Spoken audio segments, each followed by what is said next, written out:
नमस्कार साथियों, कैसे हैं आप लोग। आशा करता हूं कि बहुत अच्छे से होंगे। कक्षा 10 और 12 प्राविधिक कला और कक्षा 10 गणित के विद्यार्थियों का टेक्निकल ज्योमेट्री चैनल पर एक बार फिर से स्वागत है।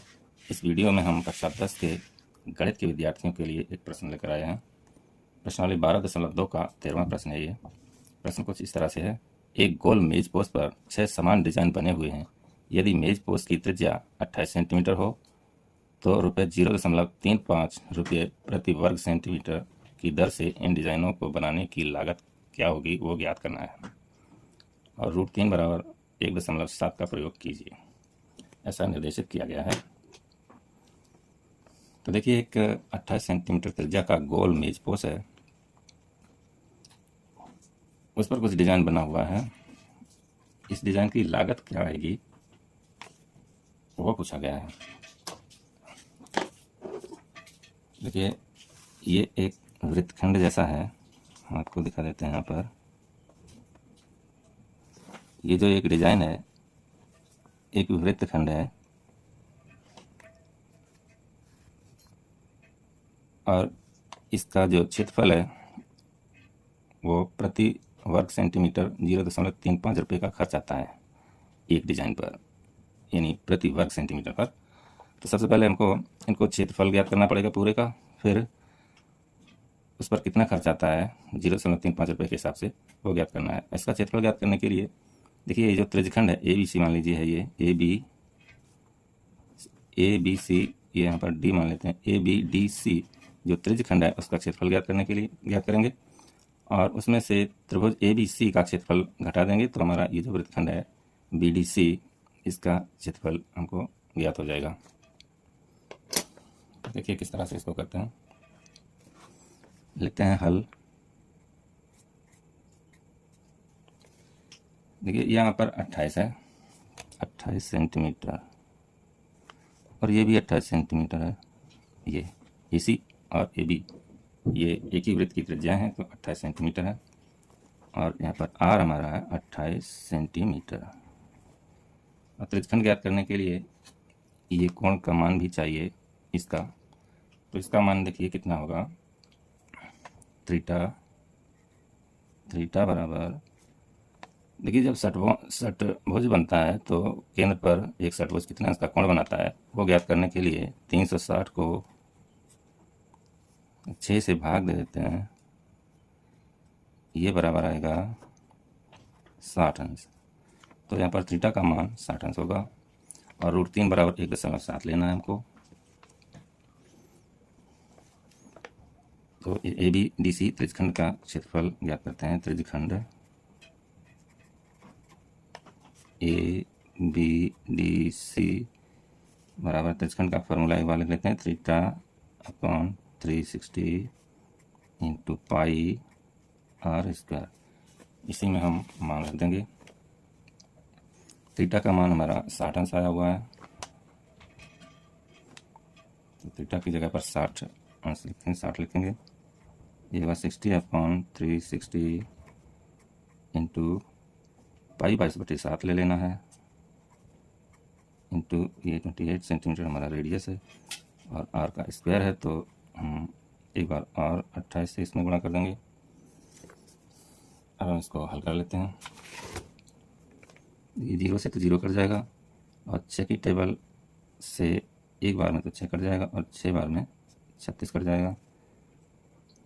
2 की टेबल से 3 बार में 6 कट जाएगा और 11 बार में 22 कट जाएगा। 7 की टेबल से एक बार में 7 और 4 बार में 28 कट जाएगा।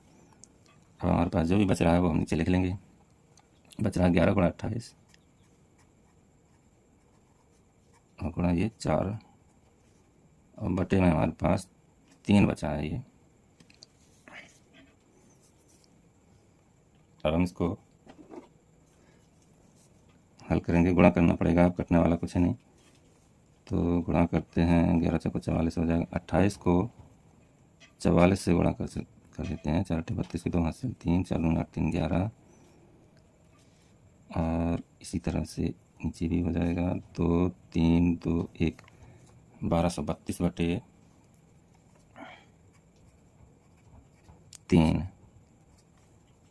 सेंटीमीटर स्क्वायर हमारे त्रिज्यखंड का क्षेत्रफल आया हुआ है, ए बी सी का, ए बी डी सी का। अब हम इस त्रिभुज का भी क्षेत्रफल ज्ञात कर लेंगे और त्रिज्यखंड के क्षेत्रफल में से त्रिभुज का क्षेत्रफल घटाते ही हमारा ये जो वृत्तखंड है इस एक डिजाइन का क्षेत्रफल आ जाएगा। इसको और ज़्यादा नहीं तोड़ते हैं क्योंकि इस वैल्यू से अभी और भी कैलकुलेशन करना है तो एरर ना आ जाए, इसलिए इसको इसी रूप में रखते हैं, साधारण घन के रूप में। अब हम त्रिभुज ए बी सी का क्षेत्रफल ज्ञात करते हैं। ए बी सी का क्षेत्रफल ज्ञात करने के लिए देखिए ये एक समबाहु त्रिभुज है, आप समझिए इसको। ये दोनों भुजाएं बराबर हैं, एक ही वृत्त की त्रिज्याएं हैं और ये 60 अंश का कोण है, यानी 180 अंश में से 60 ये निकल गया और ये दोनों कोण बराबर बराबर हैं, 120 में से बराबर है तो ये भी 60 अंश के होंगे। तो किसी त्रिभुज के तीनों कोण जब समान है तो उनके आमने सामने की भुजाएं भी समान ही होंगी। तो ये भी 88 सेंटीमीटर है, तो ये एक समबाहु त्रिभुज है। अब समबाहु त्रिभुज का क्षेत्रफल ज्ञात करने का फॉर्मूला होता है √3/4 और गुणा में भुजा, जो भी भुजा है समबाहु त्रिभुज की वो उसका स्क्वायर। अब देखिए यहाँ पर √3 का मान हमको दिया हुआ है 1.7 और ये 4 और इंटू भुजा हमारे समबाहु त्रिभुज की 28 है, एक बार और 28 से गुणा कर देंगे तो ये जो स्क्वायर है वो भी आ जाएगा। अब देखिए 4 की टेबल से काट देते हैं, 4 की टेबल से एक बार में 4 कट जाएगा, 7 बार में 28 कट जाएगा। अब हमारे पास बच रहा है यहाँ पर 1.7 गुणा 28 गुणा 7 और 1.7 को हम 17/10 लिख सकते हैं, 17/10। ये कैलकुलेशन में आसानी हो इसके लिए कर रहे हैं, गुणा 28, आसानी भी रहेगी और वैल्यू की शुद्धता भी बनी रहेगी, इसलिए 17/10 दिया है 1.7 की जगह पर और गुणा 7 होगा ये। अब देखिए 2 की टेबल से काट देते हैं, 5 बार में तो ये 10 कट जाएगा और 2 की टेबल से 14 बार में 28 कट जाएगा।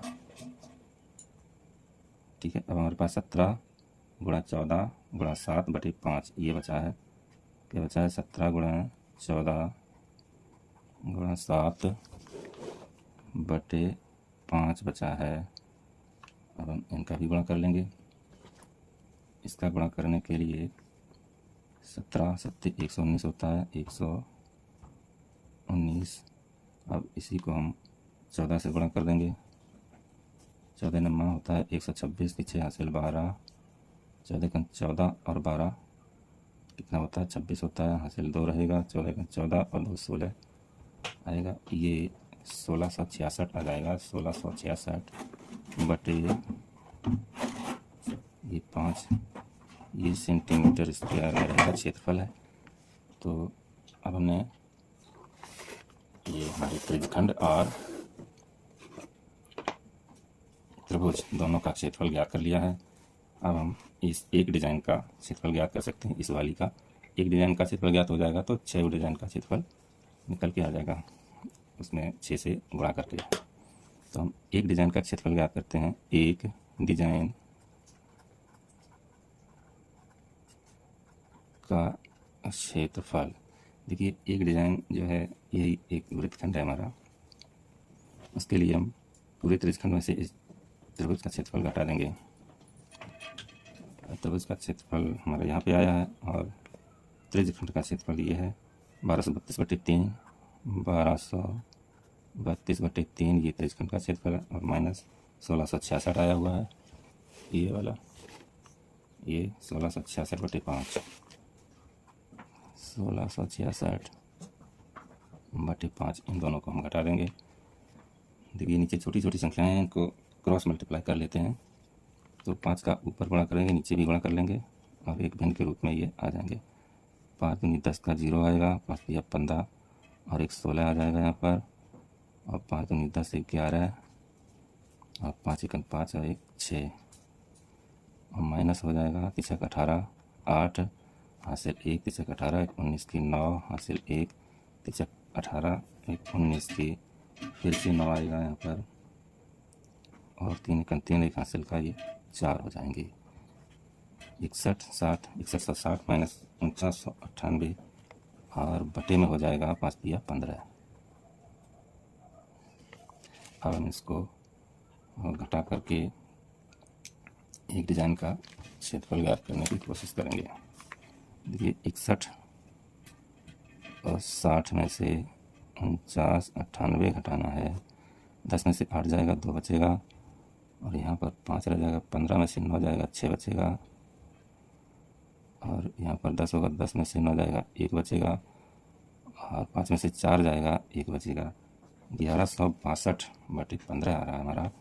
1162/15 ये हमारा एक डिज़ाइन का क्षेत्रफल है।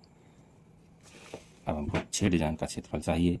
डिज़ाइन हमारे पास 6 है, तो 6 डिज़ाइन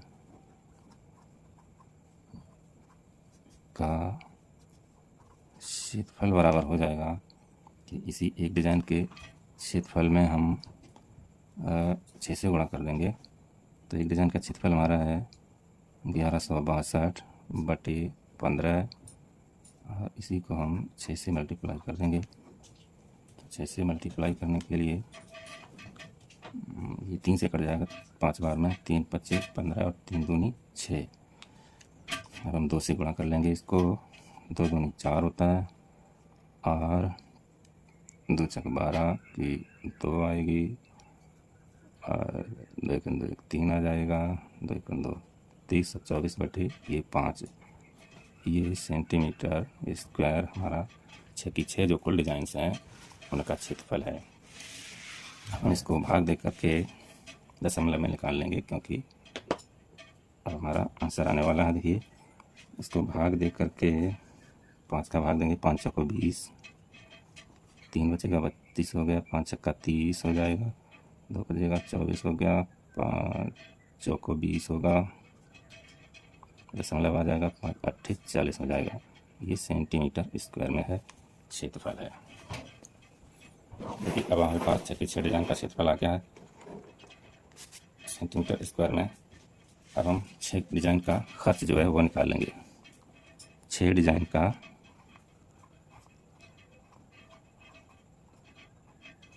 खर्च। अब इसी को हम जो खर्च है 0.35 रुपये ये प्रति वर्ग सेंटीमीटर, उससे हम इसको गुणा कर देंगे। तो हमारे पास है 464.8 इतने सेंटीमीटर स्क्वायर हमारे पास एरिया है। तो इस जो डिज़ाइन का एरिया है ये, इसी को हम 0.35 से गुणा कर देंगे, तो हमारा रुपया जो है खर्च डिज़ाइन बनाने का हुआ है वो निकल के आ जाएगा। 5 8 40 की 0 हासिल 4, 5 चौको 20 4 24 की 4, 5 8 40 4, 5 चौको 20 हासिल का 4 24 हासिल 2, 5 चक्का 30 32 की 2 हासिल 3, 5 चौको 20 3 23, 3 8 24 की 4 हासिल 2, 3 चौको 12 14 4 हासिल 1, 3 चौको 18 19 की 9 हासिल 1, 3 चौको 12 1 13, और 0 से करेंगे तो कोई उसमें फ़र्क नहीं पड़ेगा। इसी को हम जोड़ देते हैं। 0 8 और 6 और 9 3 12 की 2 हासिल 1, 3 2 5 1 6, और ये 1। ये देखिए निकल के आ रहा है 162.68। ये हमारा आंसर है, रुपये में होगा ये। तो इस तरह से 162.68 रुपये हमारे पूरे डिज़ाइन का खर्च आया हुआ है। प्रश्न को एक बार फिर से देख लीजिए, वीडियो को एक लाइक कर दें और चैनल को सब्सक्राइब कर लें। धन्यवाद।